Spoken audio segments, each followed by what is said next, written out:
ჩანს ხომ პრეზენტაცია?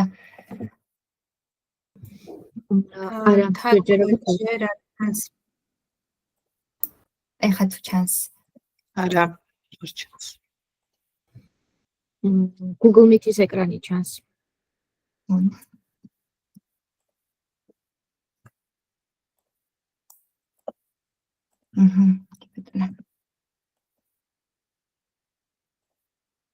ახლა ხედავთ.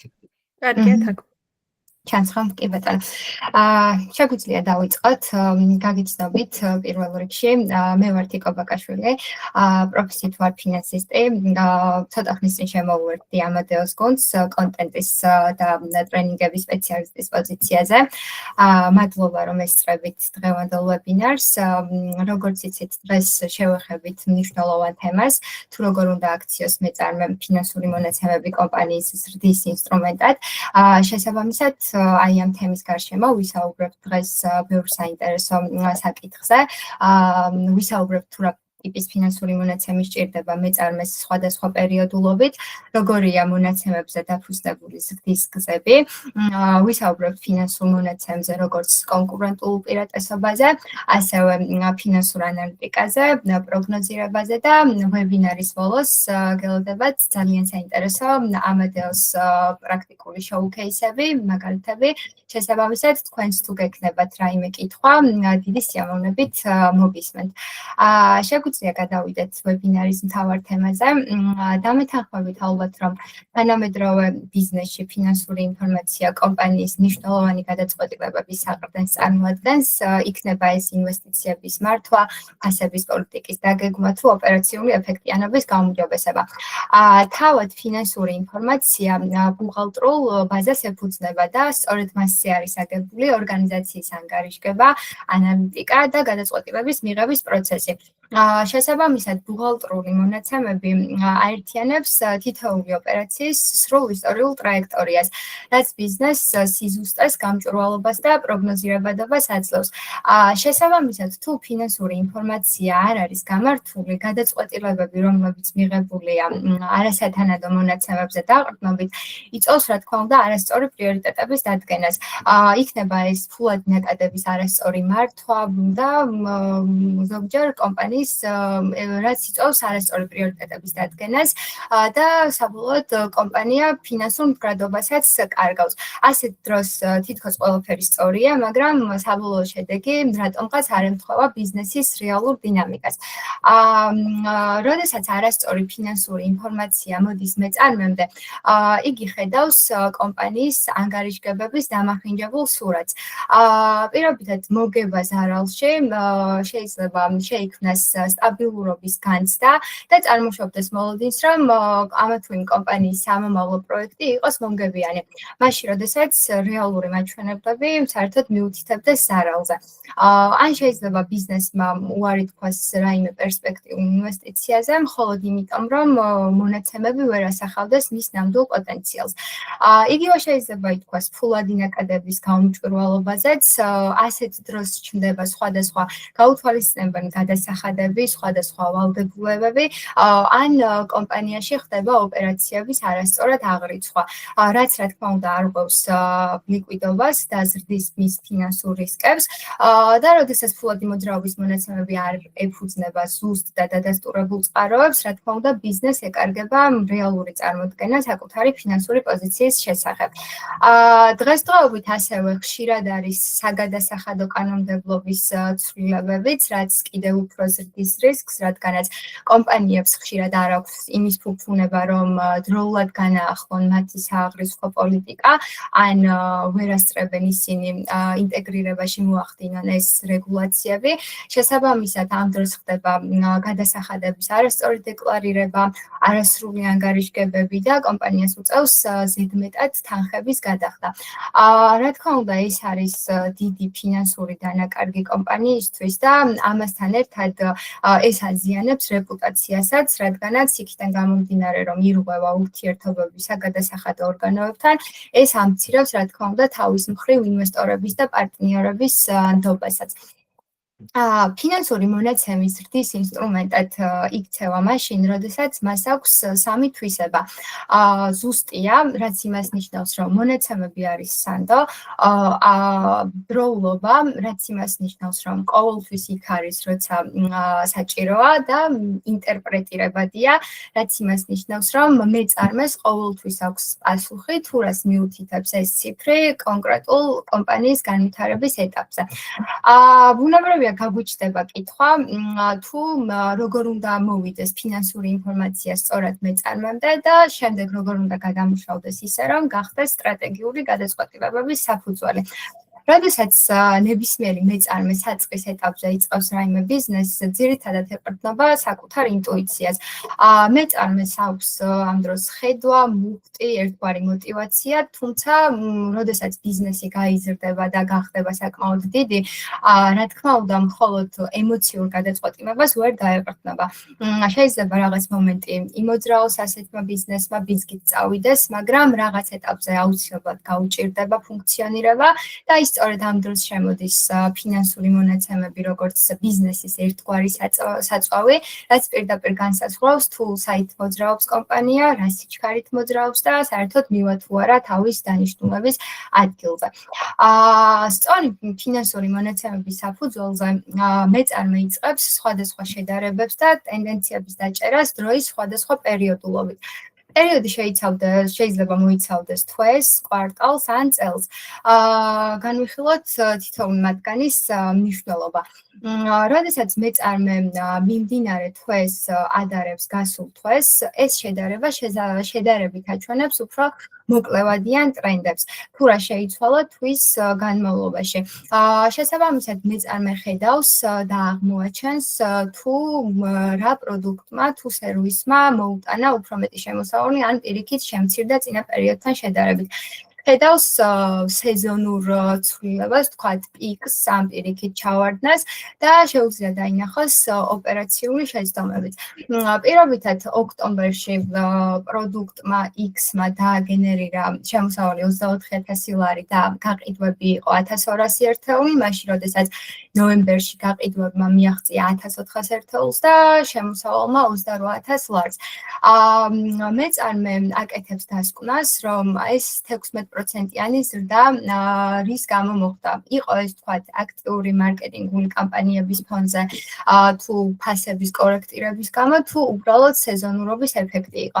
და ამის შემდეგ ის იღებს გადაწყვეტილებას, თქვათ ეს კამპანია ისევ განაგრძოს, ან პირობითად მოამზადოს მარაგები მომდევნო თვისთვისაც.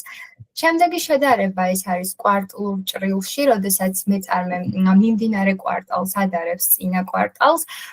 მნიშვნელობა ამის არის დიდი, რადგანაც ხედავს, თუ როგორ ხდება რესურსების გადანაწილება, შეუძლია დააიდენტიფიციროს, სად არის ნაღდი ფულის ნაკადების პრობლემა და შეუძლია დასკვნა გააკეთოს პროგნოზირების საფუძველზე, რომ ხომ არ ჭირდება პირობითად მარაგებს ოპტიმიზაცია, ან თანამშრომლების რაოდენობა ხომ არ უნდა გაიზარდოს, ან ხომ არ გახდება კომპანიაში დაფინანსების წყარო საჭიროება, ვთქვათ, საკრედიტო ხაზი და ასე შემდეგ.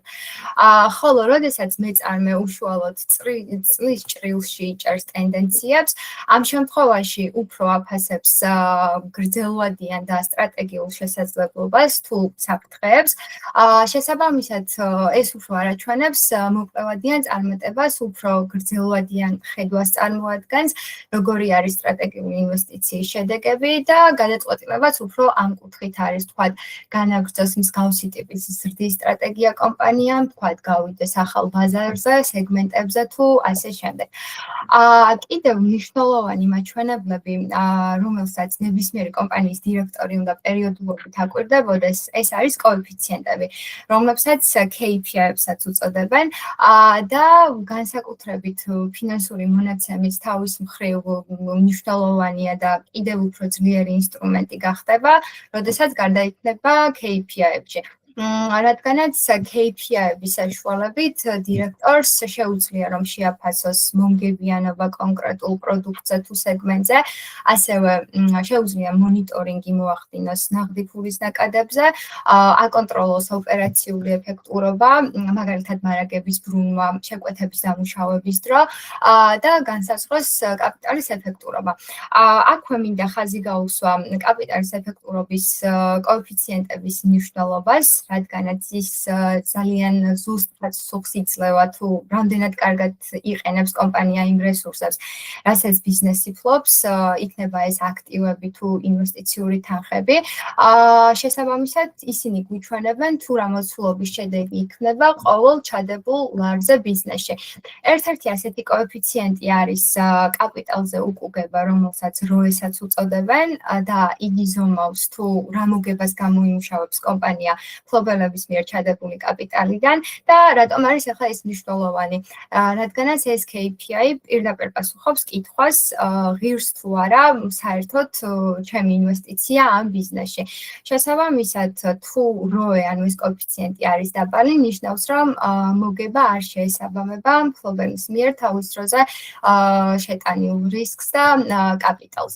მეორე მნიშვნელოვანი კოეფიციენტი კაპიტალზე უკუგების არის ROA, რომელსაც აქტივებზე უკუგებასაც უწოდებენ და იგი ზომავს თუ რა მარჟას და ეფექტურობას ქმნის კომპანია მის ხელთ არსებულ მთელ აქტივზე. განსაკუთრებით ამ კოეფიციენტს თვალყურს უნდა ადევნებდეს შემდეგი სექტორი, წარმოების, დისტრიბუციის, ლოგისტიკის და ჰორეკა სექტორი, რადგანაც როგორც ვიცით, ამ სექტორში ეს სექტორი ჭარბად არის დატვირთული აქტივი.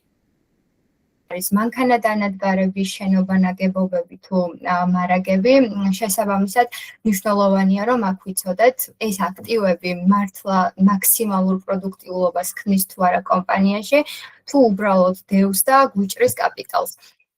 აქვე მინდა ხაზი გაუსვა ერთ მნიშვნელოვან ასპექტს, რომ ყველა KPI, რა თქმა უნდა, ყველა ტიპის ბიზნესს ვერ მოერგება. და ქართულ ბაზარზე რა პრობლემასაც ხშირად ვაწყდებით, არის ის, რომ კომპანიები თითქმის ერთსა და იმავე მეტრიკებს იყენებენ. ან აკოპირებენ კონკურენტებისგან. შესაბამისად, KPI, რაც იდეალურად მუშაობს წარმოებაში ან საცალო ვაჭრობაში, რა თქმა უნდა, შეუსაბამო იქნება პირობითად ჰორეკა ან სხვა მომსახურების სფეროსთვის. ამიტომ მნიშვნელოვანია, რომ პირველ რიგში განვსაზღვროთ ჩვენი ბიზნესის რაზე არის ორიენტირებული, ანუ ვინ არიან ჩვენი საბოლოო მომხმარებლები. თუ ეს არის B2C, ან თუ არის B2B. პირობითად, თუ არის B2C ბიზნესი, ამ შემთხვევაში KPI უნდა შეიცავდეს ისეთ მეტრიკას, რაც ზომავს მომხმარებელთან ურთიერთობებს, მათ კმაყოფილებას, ასევე მომხმარებელთა შეკავების მაჩვენებლებს. და თუ არის B2B, ამ შემთხვევაში KPI უფრო მეტად ორიენტირებული არის პარტნიორებთან გრძელვადიან ურთიერთობაზე. შესაბამისად, ეს ინდიკატორები უფრო არის ორიენტირებული დადებულ გარიგებების რაოდენობასთან, პარტნიორების კმაყოფილების დონესთან, გარიგებების დადების დროსთან და ასე შემდეგ. ფაქტობრივად ჩვენ ვნახეთ, თუ როგორ მოაღწია ფინანსურმა მონაცემებმა მეწარმემდე, მან დაინახა ცვლილებები სხვადასხვა პერიოდულობის ჭრილში, იყო ეს თვიური, კვარტალური თუ წლიური, განსაზღვრა მიზეზები და შემდეგი ნაბიჯი, რაც რჩება მეწარმისთვის, არის ის, რომ მივიდეს იგი სტრატეგიულ გადაწყვეტილებებამდე. ანუ შესაბამისად, რაზე უნდა გააკეთოს აქცენტი და რა კონკრეტული ნაბიჯი გადადგეს. ეს გადაწყვეტილებები არის ფასების მენეჯმენტი და პროდუქციის პორტფელი, ოპერაციული ეფექტურობა, საბრუნავი კაპიტალის მართვა, დაფინანსებასთან და ინვესტიციებთან დაკავშირებული გადაწყვეტილებები, ფინანსური რისკების მართვა და ასევე მნიშვნელოვანია დივიდენდების გაცემის გადაწყვეტილებაც. ჩავშალოთ თითოეული მათგანი.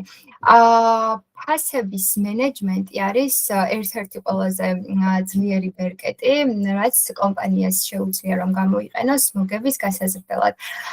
თუმცა ქართულ ბაზარზე ხშირად რა პრობლემასაც ვაწყდებით, არის ის, რომ ბევრი მეწარმე საქართველოში ფასს ადგენს ძირითადად უფრო თავისი ემოციებზე ან ინტუიციაზე დაყრდნობით.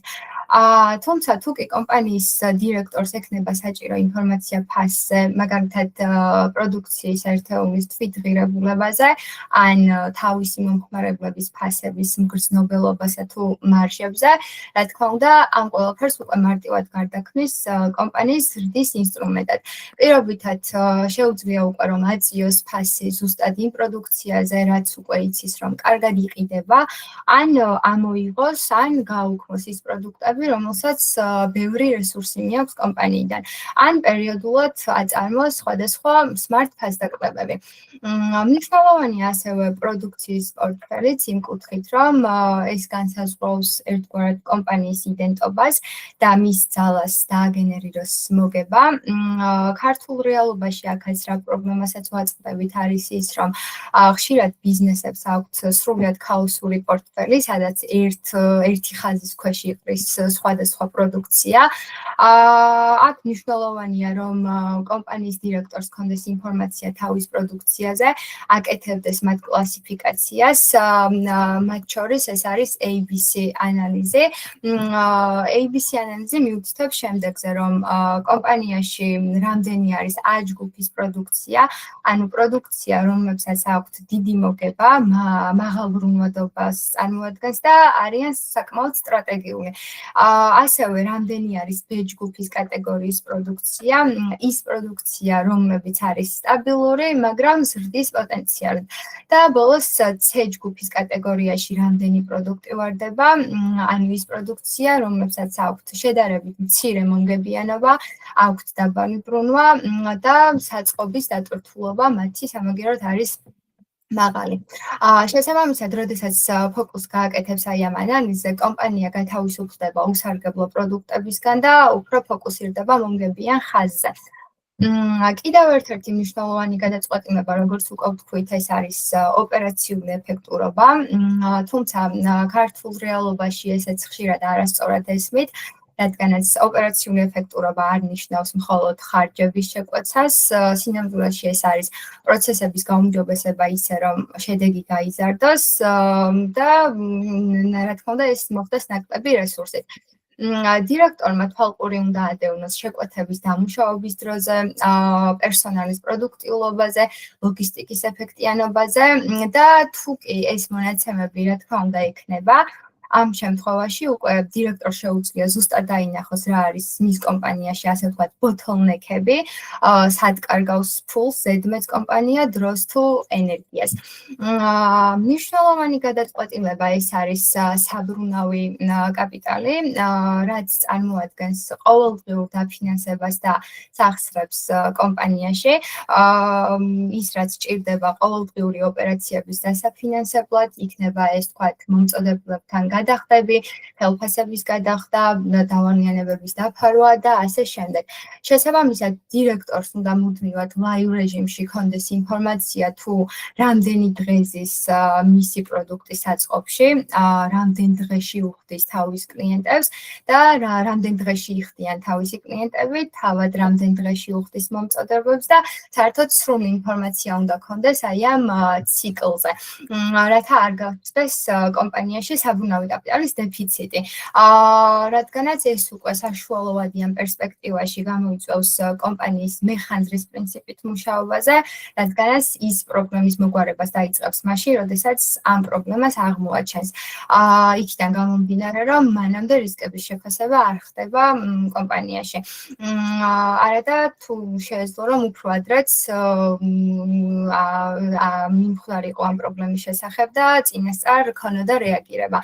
და ბოლოს კიდევ ერთი მნიშვნელოვანი გადაწყვეტილება ეს არის დივიდენდების გაცემასთან დაკავშირებით, თუ რამდენი უნდა ჩააბრუნოს კომპანიამ უკან და რამდენი გასცეს დივიდენდების სახით პარტნიორებზე. ამ კუთხითაც ქართულ რეალობაში თითქოს დივიდენდების გაცემის პოლიტიკა საკმაოდ მარტივია, ის რაც დაგვრჩება, მოგებად წავიღოთ.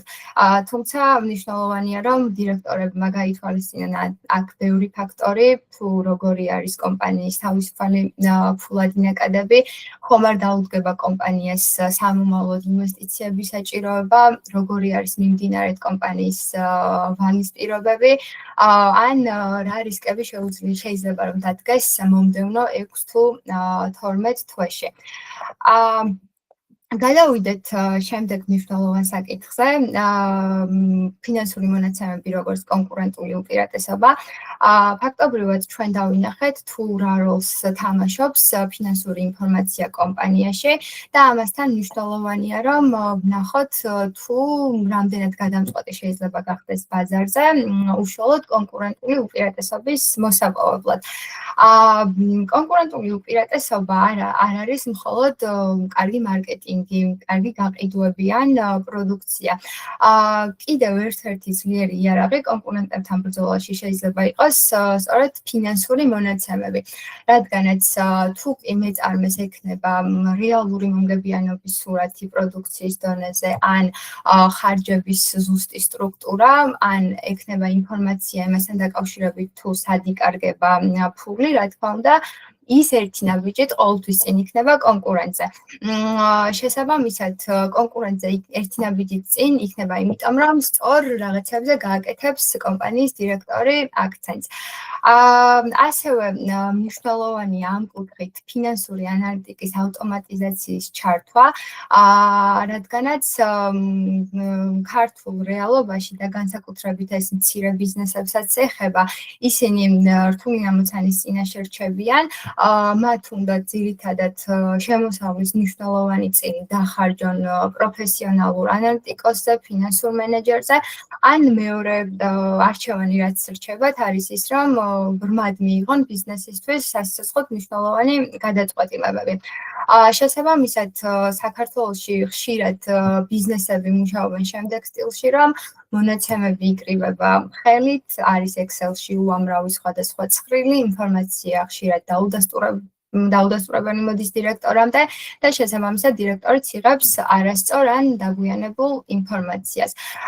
ხოლო აი ავტომატიზაციის საშუალებით დირექტორს ექნება მუდმივად ლაივ რეჟიმში, რომ შემოსავლები და ხარჯები განახდეს ავტომატურად, ყოველ წამს აკვირდებოდეს ისეთ ინფორმაციას, როგორიც არის დებიტორები, კრედიტორები და მარაგები, შესაბამისად შეიქმნება ანგარიშგებების მყისიერად და არ დაელოდება დირექტორი რაღაც თვის ბოლოს თვიურ ანგარიშს, არამედ ექნება ამასთან დაკავშირებით მუდმივი ხედვა. შესაბამისად, უფრო მარტივად აღსაქმელ გრაფებში შეუძლია რომ წარმოიდგინოს დირექტორს ფინანსური სურათი და მეორეს მხრივ თავად ბუღალტრებსაც დაუზოგავთ დიდ დროს, მნიშვნელოვან დროს, განსაკუთრებით საზედამხედველო რეპორტინგის მომზადებაში მათი გადატვირთული დროიდან გამომდინარე. როდესაც ვსაუბრობთ ფინანსურ მონაცემებზე და ანალიტიკაზე, აქვე უნდა შევეხოთ ფინანსურ პროგნოზირებას და სიმულაციებსაც. ფინანსური მონაცემები არ უნდა მივიღოთ მხოლოდ ის, რომ რაღაც წარსულში მოხდა და დამთავრდა. რეალურად შეგვიძლია რომ ფინანსური მონაცემები გამოვიყენოთ სამომავლო სურათის შესაქმნელადაც. შესაბამისად, მეწარმეს შეუძლია რომ ქონდეს მინიმუმ 3 სცენარი, რაც მოიცავს პირველ სცენარს, ეს არის რეალისტური ვარიანტი, თუ რა მოხდება თუ კი ბიზნესი იმუშავებს ისე როგორც აქამდე მუშაობდა ცვლილებების გარეშე. მეორე სცენარი ეს არის ოპტიმისტური სცენარი, რა მოხდება თუ ყველაზე კარგ შედეგს განვიხილავთ. და მესამე ეს არის პესიმისტური სცენარი, რა მოხდება თუ კი ბაზარზე განვიხილავთ პესიმისტურ ვარიანტს, როგორც არის თქვა პირობითად ბაზარზე შემცირებები, ძირითადი მომხმარებლების გაქრობა ან ხარჯების მომატება. ანუ სიმულაცია უნდა წარმოვიდგინოთ როგორც ერთგვარი ექსპერიმენტი, რომლებსაც ციფრებში ჩაატარებს მეწარმე. მაგალითად, საქონლის თვითღირებულება 8%-ით თუ მოიმატებს, ამ შემთხვევაში რა მოხდება? ან თუ ფას დაწევს 5%-ით, როგორ იმოქმედებს ეს გაყიდვებზე და საერთოდ სრულ მოგების სურათზე. აქვე მინდა გაჩვენოთ პატარა შოუ-კეისი კონკურენტულ უპირატესობასთან დაკავშირებით. და ეს ეკუთვნება ქართულ რეალობას ერთ-ერთ კომპანიას, რომელიც სამშენებლო სექტორში იყო. 2004 წელს კომპანიას ჰქონდა საკმაოდ დიდი მოგების მოლოდინი. თუმცა წლის ბოლოს სამწუხაროდ საქონლის ნაშთის მკვეთრი ზრდა მოხდა, იყო ფულადი ნაკადების დეფიციტი, მომწოდების დავალიანებების გაიზარდა დაახლოებით 20%-მდე და დირექტორის განცდა იყო ის, რომ თითქოს პრობლემა იყო კლიენტების შემცირებაზე და საერთოდ არ ქონია ის განცდა, რომ რაღაც ხდებოდა შიდა პროცესებში. ამის შემდეგ კომპანიამ დაიწყო ფინანსური ანალიტიკის გამოყენება და მისი ჩართვა სხვადასხვა სისტემური ანალიზებით, მაგალითად მოხდა პროდუქციაზე მარჟების დათვლა და აღმოჩნდა, რომ 224 პროდუქციიდან 48 პროდუქტი საერთოდ წითელ ზონაში იყო და ზარალზე იყიდებოდა, რადგანაც გამომჟღავნდა, რომ მათ ფასებს სჭირდებოდათ გადახედვა. ასევე გაირკვა, რომ 2024 წელს ნაყიდი მარაგების 33% საერთოდ ერთ წელზე მეტი იყო, რომ არც კი გაყიდულა და შესაბამისად ეს უდრიდა დაახლოებით 140,000-მდე ლარის გაყინულ კაპიტალს. და ABC ანალიზით ასევე გამოვლინდა, რომ A კატეგორიის პროდუქცია, რაც წესით მაღალ შემოსავალს უნდა იძლეოდეს, კომპანიას ჰქონდა მხოლოდ 17% ჯამური მარაგებიდან და C კატეგორია, რაც მხოლოდ 9%-იან შემოსავალს იძლეოდა, პირიქით ჭარბად იყო ჯამურ მარაგებში. ეს ინფორმაცია კომპანიაში მანამდე არ არსებობდა. ასევე მოხდა ფასების შედარება კონკურენტებთან მიმართებით და ფასები შედარდა ძირითადად გორგიას და დომინოს. გაირკვა, რომ რამდენიმე პროდუქტი ზედმეტად იაფი იყო და რამდენიმე პირიქით ზედმეტად ძვირად იყიდებოდა. შესაბამისად, ანალიზის შემდეგ თითოეულ პროდუქტსაც მიენიჭა თავისი რეკომენდირებული ფასები. და ბოლოს კომპანიის დირექტორმა შექმნა, ასე ვთქვათ, cash flow კალენდარი, შექმნა aging report-ი, რაც ზუსტად აჩვენებდა თუ რამდენ დღიანი იყო კომპანიის დავალიანებები მომწოდებლებთან, ამ პირიქით რამდენ დღეში იღებდა და მომხმარებლისგან თანხებს. შესაბამისად, მომწოდებლებთანაც ხელახანო მოლაპარაკებებიც დაიგეგმა და აი ამ სტრატეგიულმა გადაწყვეტილებებმა საბოლოოდ შედეგი დადო 6 თვეში, რომ კომპანიის წმინდა მოგება 35%-მდე გაიზარდა, ის მარაგები, რაც იყო 140,000 ლარის ღირებულების დაიჯდა წყვილად, ჩამოვიდა დაახლოებით 82 ლარამდე და საბოლოოდ გაყიდვების ზრდაც 12%-ით გაიზარდა. ამით შეგვიძლია ვთქვათ ის, რომ მაღაზიამ კონკურენტული უპირატესობა მოიპოვა არა ფასით ან იმ პერიოდში რაიმე მძლავრი მარკეტინგული კამპანიებით თუ რეკლამებით, არამედ თავისი ფინანსური ინფორმაციის სწორად გამოყენებით. საბოლოოდ რომ შევაჯამოთ, შეგვიძლია ვთქვათ, რომ დროული და სწორი ფინანსური ინფორმაცია ფინანსურ ანალიტიკასთან ერთად გადამწყვეტი ინსტრუმენტი შეიძლება გახდეს ნებისმიერი მეწარმისთვის, არა მხოლოდ იმიტომ, რომ უბრალოდ გადარჩნენ, არამედ იმიტომ, რომ კომპანია სამომავლოდ გაიზარდას. ეს იყო ის მნიშვნელოვანი ინფორმაცია, რაც ამ ვებინარის ფარგლებში მსურდა, რომ თქვენთვის გამეზიარებინა. ეხლა უშუალოდ გიორგი ჩაგვერთვება ამადეოს პრაქტიკულ მაგალითზე და მადლობა ყურადღებისთვის.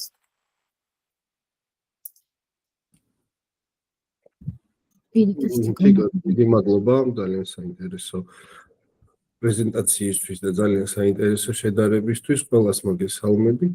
მე ვარ გიორგი ჩუგოშვილი, ამადეოს დამფუძნებელი და ამ პრეზენტაციის მეორე ნახევარში ვისაუბრებთ უკვე როგორ შეიძლება ამადეო დაგვეხმაროს ამ ყველაფრის ავტომატიზაციაში, როგორ შეიძლება რომ ის რეპორტები, რომელსაც აქამდე ჭირდებოდა ძალიან ბევრი დრო, რომ მომზადებულიყო და მეწარმეს ქონოდა ეს ინფორმაცია, რომ ოპტიმალური და სწრაფი ფინანსური გადაწყვეტილებები მიეღო, როგორ შეიძლება ეგ რომ მქონდეს ფაქტიურად ლაივ რეჟიმში და აღარ დაგჭირდეს ძალიან ბევრი Excel-ის ფაილები იმისთვის, რომ ვნახოთ რამდენი მოგება გვაქვს, სად არის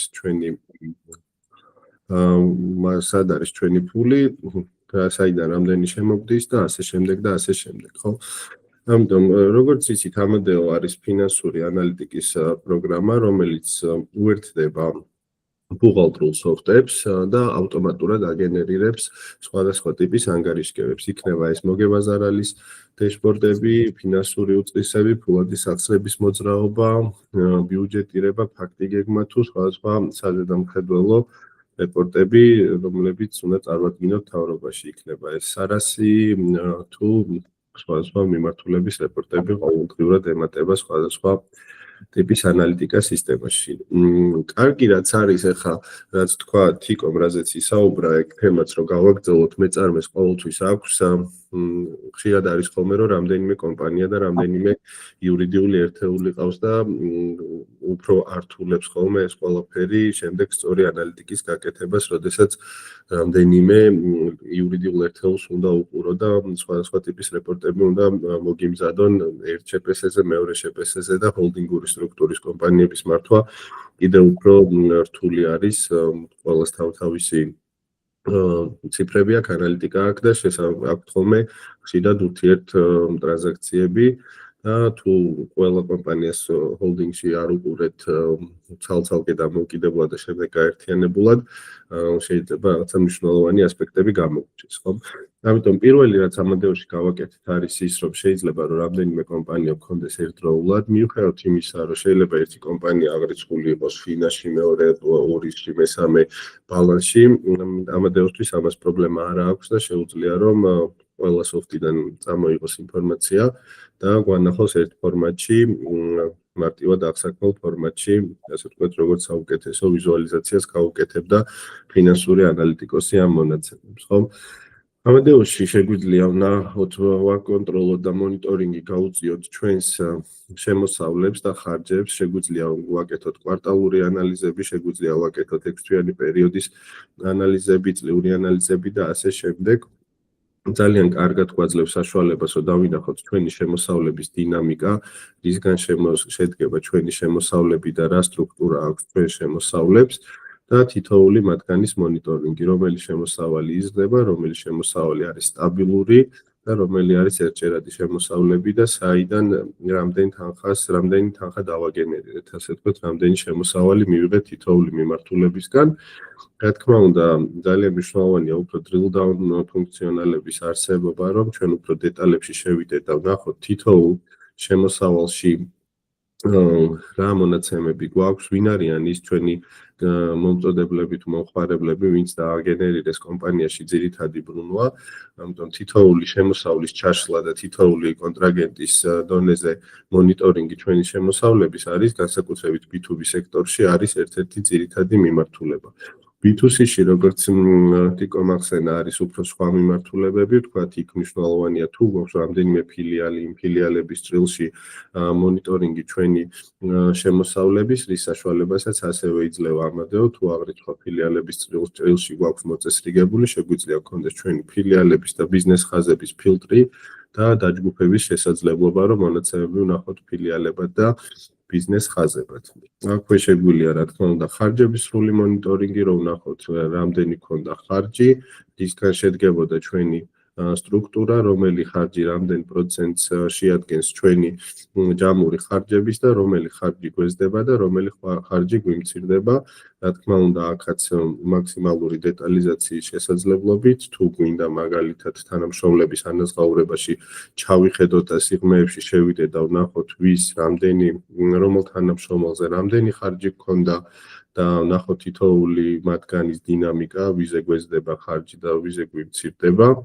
შეგვიძლია მათი, ასე ვთქვათ, დეპარტამენტებად დახარისხება და შემდეგ უკვე ისე მონიტორინგიც, რომელი დეპარტამენტის ხარჯი გვეზდება და რომელი დეპარტამენტის ხარჯი გვიმცირდება, მომწოდებლების ანალიზი, ვთქვათ, მაგალითად თუ საოპერაციო ხარჯზე არის საუბარი, რომელი მომწოდებელი არის, ვინც გვაწვდის ამ კონკრეტულ ხარჯს, ვისგან ჯამში რამდენი შევიძინეთ, რამ დინამიკა როგორ გვაქვს ამ მომწოდებლისგან ჩვენი შესყიდვების ანალიზის და ასე შემდეგ. ხო და რა თქმა უნდა, ჯამური უკვე მოგების ანალიზი, სადაც შეგვიძლია რომ ნებისმიერი სცენარი დავთვალოთ, მაგალითად ამოვაგდოთ კონკრეტული ხარჯი, ჯამური ხარჯებიდან და ვნახოთ რა ტიპის მოგება დაგვრჩებოდა ამ ხარჯის გარეშე, ამ მხოლოდ ამ კონკრეტული ხარჯების გათვალისწინების შემდეგ აქვე ითვლის რა თქმა უნდა მოგების კოეფიციენტს და შეგვიძლია მაგალითისთვის რომ ავიღოთ რამე კოეფიციენტი თუ გვაინტერესებს, რომელიც არის საერთო მოგება, ვთქვათ ავიღოთ მხოლოდ რეალიზაციები, რომელიც არის პროდუქტიდან განხორციელებული რეალიზაცია, ავიღოთ რეალიზებული საქონლის თვითღირებულება და ვნახოთ ჩვენი საერთო მოგების მარჟა, ხო? ანუ შეიძლება სხვადასხვა ტიპის კოეფიციენტების, ასე ვთქვათ, ფაქტიურად კონსტრუქტორივითაც არის, რომ ვნახოთ ჩვენი საერთო მოგების მარჟა ამ შემთხვევაში იყო მაგალითად 48% კონკრეტულ პერიოდში. მაგრამ ძალიან მნიშვნელოვანი არის, როგორც პრეზენტაციაში იყო ნახსენები, რომ გარდა დარიცხვის მეთოდით ანალიზისა, დარიცხვის მეთოდი, რა თქმა უნდა, კარგი ინსტრუმენტია, რომ ჩვენი მოგება ზარალი სწორად და ასახავდეს კომპანიის საქმიანობას და ხარჯები და შემოსავლები ერთმანეთთან იყოს პერიოდულად ახლოს და ერთ პერიოდში გატარდეს, თუმცა cash flow არის ის ძირითადი ინსტრუმენტი მაინც, რომელიც ჩვენ საშუალებას გვაძლევს, რომ კომპანია ვამუშაოთ, ხო, თუ კომპანიაში ფული არ არის, მოგება რომც იყოს, თუ არ გვიხდიან მომხმარებლები და ჩვენ მომწოდებლებს წინასწარ ვხდით, შეიძლება აღმოჩნდეთ პერიოდში, სადაც არის მოცემულობა, რომ არ გვაქვს მოგება, მაგრამ ანგარიშზე არ გვაქვს ფული და ოპერირებას ექნება პრობლემები, ხო? ამიტომ ასევე ძალიან მნიშვნელოვანი არის, რომ უყუროთ cash flows, შემოსული თანხები საოპერაციო საქმიანობიდან, საინვესტიციო საქმიანობიდან, საფინანსო საქმიანობიდან, შეიძლება პირიქით კომპანიას ქონდეს ზარალი, მაგრამ ანგარიშზე ედოს თანხა, იმიტომ რომ მაგალითად ავიღეთ ცესხი და ვალდებულება გვაქვს და რა თქმა უნდა ეს არ ნიშნავს, რომ ეს თანხა შეიძლება გაიცეს დივიდენდად, ხო? ამიტომ ერთ-ერთი ყველაზე მნიშვნელოვანი მეტრიკა არის საოპერაციო cash flows მონიტორინგი, ჯამში რამდენი ფული შემოგვივიდა საოპერაციო საქმიანობიდან, რომელი მომხმარებლები იყვნენ ისინი, ვინც ჩაგვირიცხეს თანხები, თითოეულმა რამდენი ჩარიცხა, რა თქმა უნდა, აქ შეიძლება ასევე წლიური მონიტორინგი რომ ნახოთ თითოეული მომხმარებელი, ვინც ჩვენ ყავს წლიდან წლამდე უფრო მეტ თანხას გვირიცხავს, უფრო ნაკლებ თანხას გვირიცხავს, ამისი ახალი ფუნქციონალი, რომელიც დეკემბრის თვეში გაეშვება, იქნება aging-ის ანალიზი, სადაც ვნახავთ რომელი დავალიანება და რომელ მომხმარებელს როდინდელი დავალიანება აქვს დასაფარი, თუ არის 60, 90, 100 დღეზე მეტი ხანძაზმულობის ის დებიტორი, რომელიც მისაღები გვაქვს და დიდი ხანია არ გვიხდით ჩვენი მომხმარებელი, შესაბამისად მას მის დარეზერვება უნდა მოხდეს, ან უნდა მოხდეს აღსრულების ბიუროსთან მიმართვა, რომ ამ თანხების დროული ჩარიცხვა მოხდეს ჩვენი მომხმარებლებისგან და ანალოგიურად არის, რა თქმა უნდა, მომწოდებლების ანალიზი, ასე ვთქვათ, გასული ფულის ანალიზი, მოდი ესე ვთქვათ, კომპანიიდან გასული ფულის ანალიზი, რამდენი გავიდა საოპერაციო საქმიანობაზე, რამდენი დავაინვესტირეთ, ასე ვთქვათ, სხვადასხვა მიმართულებებით და რამდენი იყო საფინანსო მიმართულებიდან, ან რამდენი სესხი დავფარეთ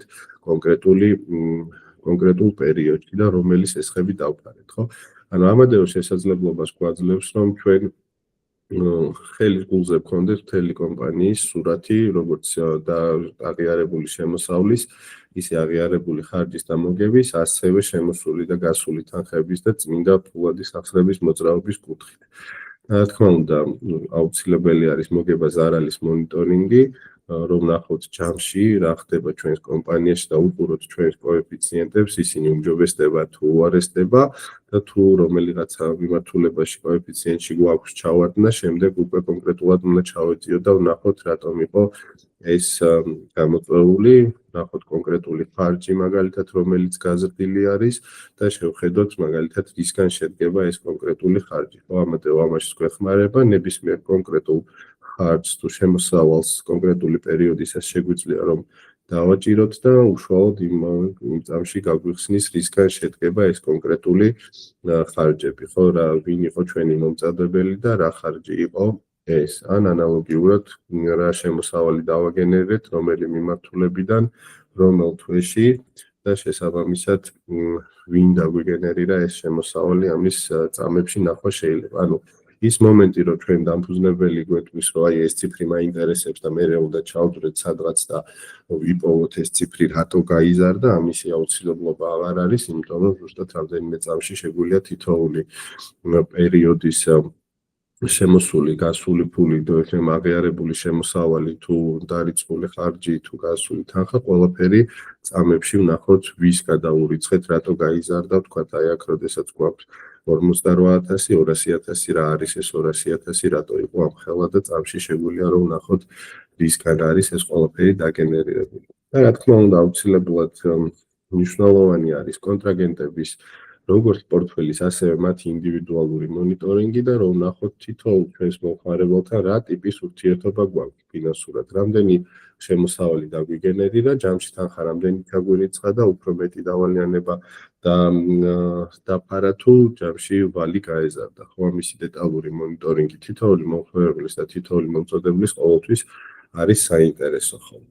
ცოტა უფრო advanced management-ი ვისაც აქვს, ისინი იყენებენ, რა თქმა უნდა, ფაქტი გეგმას, აქვთ ბიუჯეტი, წინასწარ აქვთ შემუშავებული, რომელი შემოსავლიდან, რომელ კვარტალში, თვეში თუ პერიოდში რამდენ შემოსავალს უნდა ელოდნენ და ამადეო მათ ეხმარებათ უკვე ფაქტი გეგმის ანალიზში, რომ შევადაროთ, რომ თქვა თუ ელოდებოდით 5 მილიონს, ახლა ვართ 4,3-ზე და ჩვენი გეგმის შესრულების კოეფიციენტი რამდენია, ხო, ჯამური ვთქვათ, წლიური გეგმის შესრულების კოეფიციენტი, ვთქვათ, ამ შემთხვევაში არის 78% და გვანახებს, რომელ შემოსავალში გვაქვს მიმართულებაში გვაქვს ჩამორჩენა და რომელ მიმართულებაში გვაქვს კარგი შედეგები. ანალოგიურად შეიძლება კვარტალური ფაქტი გეგმის და შედარების ანალიზის გაკეთება, ვთქვათ, პირველ კვარტალში როგორი მონაცემები გქონდა და სად რა შედეგები დავდეთ მეორე კვარტალში და ასე შემდეგ. როგორც გითხარით, საზედამხედველო რეპორტინგი მეორე მიმართულება, სადაც უკვე SARAS-ის რეპორტების გენერირებაში ვეხმარებით კომპანიებს და აქ დამატებით დრო აღარ იხარჯება იმისთვის, რომ ეს რეპორტი შევქმნათ, სისტემა თუ გამართულია ზუსტად იმ ფორმატში, რა ფორმატშიც არის წარსადგენი, ეს ანგარიშგებები უკვე წარმოდგენილია სისტემაში და უბრალოდ copy-paste გვჭირდება იმისთვის, რომ ეს ანგარიშგება გავგზავნოთ, გავგზავნოთ და ავტვირთოთ SARAS-ი და ასე შემდეგ. რაც შეეხება სამომავლო მიმართულებებს და სიახლეებს, ჩვენ გვექნება მიკროაუდიტის მოდული, სადაც ასევე დავეხმარებით ბუღალტერებს და მეწარმეებს, რომ მათი ბუღალტერია იყოს მოწესრიგებული და თანხმედრაში შემოსავლების სამსახურის და ბანკების მონაცემებთან და არ იყოს რამე აცდენა, იმიტომ რომ ხშირად არის ხოლმე, რომ ბუღალტერია არ არის ნაწარმოები ეფექტურად და შესაბამისად ის დასკვნები, რომელსაც მე აღრიცხვიდან ვაკეთებთ, არ შეესაბამება ხოლმე რეალობას, უბრალოდ იმიტომ, რომ მონაცემების ხარისხი არ არის კარგი, ხო, ამიტომ ერთი მიმართულება იქნება კომპანიებს დავეხმაროთ მონაცემების ხარისხის გაუმჯობესებაში, რომ შემდეგ სანდო იყოს ანალიტიკა და ნებისმიერი ის ინფორმაცია, რომელიც დეშბორდებზე არის გამოტანილი, ამისთვის ერესთან ინტეგრირებული ვართ და გავაკეთებთ შედარებას ანგარიშ ფაქტურების ზედნადებების და ბუღალტერიის, ასევე ბანკებთან ვაკეთებთ ინტეგრაციებს და უკვე შედარებული იქნება ბუღალტერიაში აღრიცხული ფულადი ანგარიშები, ფულის ანგარიშები, რამდენად თანხმედრაში არის ბანკის ამონაწერებთან და დავწმუნდებით საბოლოო ჯამში, რომ მონაცემები არის სანდო და შეიძლება უკვე იმ კოეფიციენტების დათვლა და მონიტორინგი, რომელზეც თიკომ ისაუბრა. და ბოლო ნაწილი, რა თქმა უნდა, რომელზეც ასევე ძალიან აქტიურად ვიმუშავებთ, არის ბაზრის ანალიზი, იმიტომ რომ თიკომ ხშირად ახსენა, რომ ბაზრის მონიტორინგი და კონკურენტების მონიტორინგი მათ შორის არის ძალიან მნიშვნელოვანი ნაწილი. SARAS-ისგან გამოვითხოვეთ 5,500 კომპანიაზე მეტი ციფრული ფორმები და გვაქვს თითოეული მათგანის მოგებაზარალი უკვე შეტვირთული სისტემაში და ნებისმიერი თქვენი კონკურენტი კომპანიის თუ პარტნიორი კომპანიის საჯარო ფინანსური მონაცემები, რომელიც არის report.org ზე განთავსებული, ანალოგიური მონაცემები წლების მიხედვით შეგიძლიათ ნახოთ Amadeus-შიც და აქ ეს ფუნქციონალი კიდე დაიხვეწება, ინდუსტრიებად ექნება ანალიზი და ასე შემდეგ და თქვენ შესაძლებლობა გექნებათ, რომ ნახოთ როგორ იზრდება ბაზარი, როგორ მიდიან წინ თქვენი კონკურენტი კომპანიები და ჯამში თქვენ უკეთესი კოეფიციენტები გაქვთ თუ მათ აქვთ უკეთესი კოეფიციენტები, ხო? და რა თქმა უნდა მოწლის ბოლომდე პრეზენტაციაზეც გვქონდა ბუღალტერთა საერთაშორისო დღის პრეზენტაციაზე აქტიურად ჩავაშენებთ ხელოვნურ ინტელექტს, რომელიც დაგვეხმარება გავაანალიზოთ თითოეული გრაფიკი, თითოეული მონაცემი, თითოეული კონტრაგენტი და გაგვიწიოს რეკომენდაციები, რა შეიძლება გავაკეთოთ. ამადეო არის ჩვენი პირადი ფინანსური ასისტენტი, რომელიც ყოველ დღე აგენერირებს ათასობით და 1000-ობით ციფრს ჩვენთვის, რომ ჩვენ უკეთესად მართოთ ჩვენი ორგანიზაცია. ჩვენი მიზანი არის, რომ მცირე და საშუალო ბიზნესს გქონდეს ისეთივე კარგი და მაგარი ანალიტიკა, როგორიც აქვს დიდ კომპანიებს, თუმცა ამაში ბევრის გადახდა არ მოუწიოს. პრინციპში ეს არის რისი თქმაც მინდოდა მე, თიკოს მინდა დიდი მადლობა გადაუხადო პრეზენტაციისთვის და ვებინარისთვის და თუ კითხვები არის, დიდი სიამოვნებით გიპასუხებთ ორივე.